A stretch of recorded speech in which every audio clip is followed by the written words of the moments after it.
Vamos agora ao item 58 do material didático, ainda na página 88, perseguição aos anabatistas lollardos na Alemanha. Bom, 1330 da era cristã. Em 1322, eu contei para vocês a história do pastor Walter Lollardo, que ele pregou na França, na Inglaterra, na Alemanha, na Holanda. Ele era um holandês, né? E ele acabou sendo queimado vivo pela Inquisição Católica há 8 anos. Então, como a Igreja Católica faz? Ela usa sempre o nome de um pastor para dar nome àquele grupo, para, de uma certa maneira, difamar o grupo, porque se o grupo está ligado a um homem, então as pessoas tendem a acreditar na história que aquilo é uma seita, seguidor de um homem. Eles fizeram isso com Novaciano, lá nos anos 250, a Igreja de Roma fez isso com Novaciano, fez isso com Montano, lá no ano 160, então chamou os montanistas, os novacianos, fez isso com Donato, lá nos anos 300, chamou os donatistas, e os valdenses, esse nome que vem daqueles que habitam nos vales e que era um sinônimo de sofredores, um sinônimo de Marte, eles tentaram ligar a Pedro Valdo, mas a história comprovou também que não é verdade. O nome valdense já era utilizado antes mesmo de Pedro Valdo chegar vamos dizer, na história, se converter aos anabatistas. Tá ok? E agora eles começam a usar o termo Lollardo, ligado a Walter Lollardo.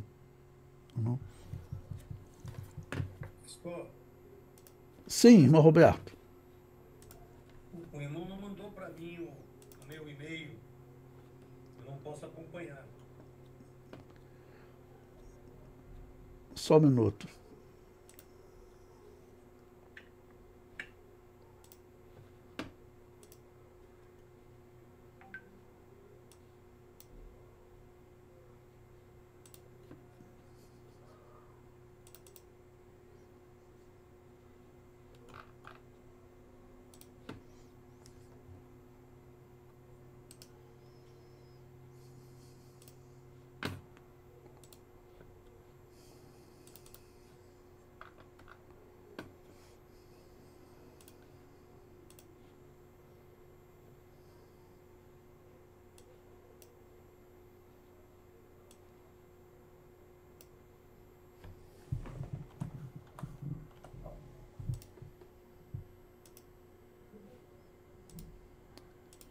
Enviei agora, tá ok?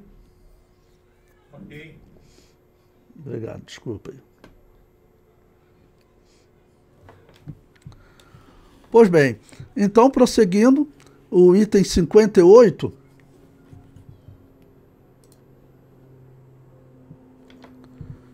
agora vamos falar que eles chamam, os historiadores passam a chamar, então, igrejas que foram pastoreadas por esse pastor, Walter Lollardo, eles começaram a serem chamados de os Lollardos. Então, eu citei o exemplo dos montanistas, novacianos, donatistas e agora os Lollardos. Então, na verdade, está se tratando das igrejas anabatistas, da verdadeira igreja de Jesus, sendo perseguida pela Babilônia apocalíptica. Eu aproveito aqui para falar dos católicos que às vezes vão lá no meu canal e criticam até dizendo que não tem fonte, quando eu coloco muitas fontes. Na verdade, o que eu mais faço aqui é colocar obras históricas para poder retratar essas pessoas. Então, o católico sincero, né, que ele vai lá ver o meu vídeo e critica, que ele mergulhe nesse tema, porque eu tenho que dizer para ele o seguinte: a igreja que ele serve, ela engana ele, desde Constantino, dizendo que a alma dele, quando morrer, vai para o purgatório. e que depende que um papa vá lá, um padre vá lá para tirar a alma dele do purgatório. Nada disso tem na Bíblia. Isso é paganismo. Então, quem é um seguidor de Jesus sincero, se quer realmente servir a Jesus, a primeira coisa é abandonar essa heresia. Quando abandonar essa heresia, ele vai ter que voltar até Constantino e abandonar todas as heresias depois de Constantino. Tá bom? Bom, então, vamos falar agora desses Lollardos, como a história chama, né? Então, 1330 da era cristã, 8 anos após a morte do irmão Walter Lollardo, os cristãos que passaram a ser identificados pelo seu nome, que podem ser melhor conhecidos por Igreja Peregrina, sofriam grande perseguição na Alemanha. Então vejam, eu vou citar agora um historiador, uma obra que ele escreveu em 1838 nos Estados Unidos, uma obra de destaque. Ele nessa obra, a história das igrejas que só batizam adultos. Isso é uma obra conhecida. Ela não tem traduzido para o português, mas você consegue comprar até na Amazon e você vai conseguir ler. Essa obra descreve exatamente agora a perseguição a esses cristãos dessa igreja que Walter Lollardo pregava, que era também um valdense. Walter Lollardo era um valdense ou um anabatista. Esses diversos nomes que a Igreja Católica está atribuindo na história para tentar iludir o verdadeiro cristão. Para tentar iludir o verdadeiro cristão. Tá bom? Bom, então eu cito aí essa obra de Orchard, que ele diz o seguinte: por volta de 1330, os Lollardos estavam sob grande perseguição e oprimidos em várias partes da Alemanha, por um inquisidor chamado Eachard, um monge jacobino. Depois de infligir crueldades por um longo tempo, com grandes severidades, aos picardes, que era outro grupo anabatista, que eles chamavam assim, né, os picardes, não? Ele foi induzido a investigar as causas e razões de sua separação da Igreja de Roma. Só que, na verdade, eles não... o que eles nunca falam é que essa igreja anabatista, ela sempre existiu. Ela não se separou de Roma. As igrejas que só batizam adultos, ela não pode ter se separado de Roma, porque Roma só batizava recém-nascido. As igrejas que só batizam adultos, ela tem que retornar até o batismo dos apóstolos. O batismo de adulto tem que ter tido sequência, desde os apóstolos até nós. Mas seria melhor dizer, porque eles estão separados de Roma. Aí sim. Então, ele prossegue. A força da verdade prevaleceu sobre todos os seus preconceitos. Sua própria consciência atestou que muitos dos erros e corrupções que eles acusaram daquela igreja apóstata realmente existiram. Ou seja, ele está dizendo o seguinte, eu mostrei para vocês texto, o próprio Walter Lollardo dizia, né, olha, essa igreja é apóstata, a igreja católica, né? Nós não queremos comunhão com ela. Essas imagens de escultura, tudo. E você veja o período que isso está acontecendo, 1330. Esse período, o imperador do Santo Império, Sacro Império Romano Germânico, tirou a igreja de Roma e levou para a França, em Avignon. Uma atitude que os historiadores católicos chamam de cativeiro. Cativeiro de Avignon ou cativeiro babilônio da Igreja Católica. Eram políticos religiosos. O Papa sempre foi político religioso. Constantino dominava eles, depois os filhos de Constantino, e foi assim na história, depois Carlos Magno, e prosseguiu na história, e nesse período agora é o imperador francês. E é o Papa, de fato. Porque tem Papa que os católicos falam o seguinte, não, esse daí é antipapa. Não. Esses papas que estão lá em Avignon, eles são considerados realmente papas, eles foram eleitos, né? Só que a eleição era tudo grupo político.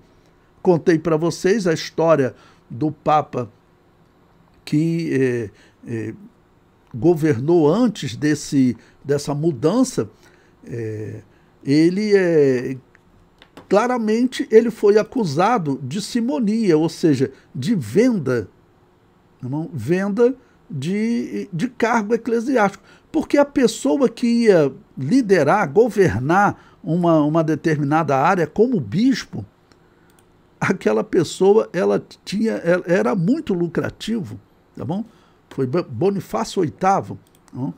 Ele desafiou o imperador francês, o imperador do Sacro Império Romano Germânico.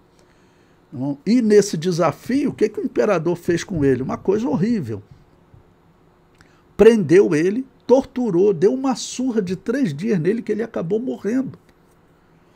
Por que o imperador também fez isso? O homem, todo o tempo que ele era bispo, vivia de comprar cargos de favores com o imperador. Quando ele chegou ao papado, ele falou, não, agora sou eu que mando. O imperador tomou essa atitude horrível contra ele. Tá bom? Então, realmente, aquela igreja era apóstata. E é apóstata até hoje. Esse negócio de fazer invocação ao mundo dos mortos, essa é a religião de Baal. Eu considero inacreditável que tenha gente sendo enganado com isso. Bom, eu pelo menos fico feliz que, pelo menos as igrejas que eu tenho ido pregar no Rio de Janeiro, Minas Gerais e outros locais que eu vou palestrar, quando eu falo isso, eles falam assim, é mesmo, eu nunca vou em cemitério para fazer invocação ao mundo dos mortos, para tirar ninguém de purgatório, isso é paganismo. Ou seja, as pessoas despertam logo. Só que, irmãos, tem outras pessoas, como presbiterianos, metodistas, eles estão fazendo aliança com o Papa. E chega para o Augusto Nicodemos e fala, ó, vocês estão fazendo aliança com uma igreja que vocês dizem que pratica paganismo e que é a mãe de vocês. Vocês dizem que a mãe de vocês pratica paganismo desde Constantino. O que ele vai responder? Ele vai enrolar, não vai confessar, porque ele está extremamente comprometido com essa heresia. Mas isso que eu estou falando para vocês, o cristão de verdade ouve isso e ele quer distância dessa prática. Porque a Bíblia condena, a Bíblia chama de abominação. E sem contar as corrupções políticas que estão acontecendo nesse momento. Era comum, assim como você sabe que nós estamos no ano 1330, nós quase 200 anos à frente, lá em 1517, 1519, até 1521, quando ele é cortado da Igreja Católica, Lutero criticava a venda de perdão. A venda de perdão, nesse período, não era nem criticada, ela era normal. E a venda de cargos eclesiásticos também. Então, além de hereges, eram corruptos mesmo. Eram corruptos. Eu mostrei para vocês reis da Europa, reis católicos, que eles chegaram a ter encontro com muçulmanos e eles dizer, poxa, vocês são felizes de não ter um líder religioso como o Papa governando sobre vocês, porque nós sofremos com esses papas. Bom, o comentário prossegue. E encontrando-se incapaz de refutar os artigos de sua fé pela palavra de Deus, ele confessou que a verdade o havia vencido. Deu glória a Deus e entrou na comunhão das igrejas valdenses, que ele estava empenhado em perseguir até a morte. Olha, não é o primeiro inquisidor que eu conto a história para vocês, porque ele se converte. Porque, por ordem do Papa, e algo que já vinha acontecendo, lembre-se, desde 411, quando Agostinho de Hipona deu início à chamada teoria da guerra justa. Entra na internet e procura teoria da guerra justa. Vocês vão encontrar um monte de obras, trabalhos de pesquisa, descrevendo essa teoria que a Igreja Católica sempre usou para poder matar as pessoas, organizar as cruzadas, até as guerras aqui nas Américas, a perseguição a Inca, Azteca, Maia, aos nativos do Brasil, tudo foi fundamentado nessa teoria da guerra justa.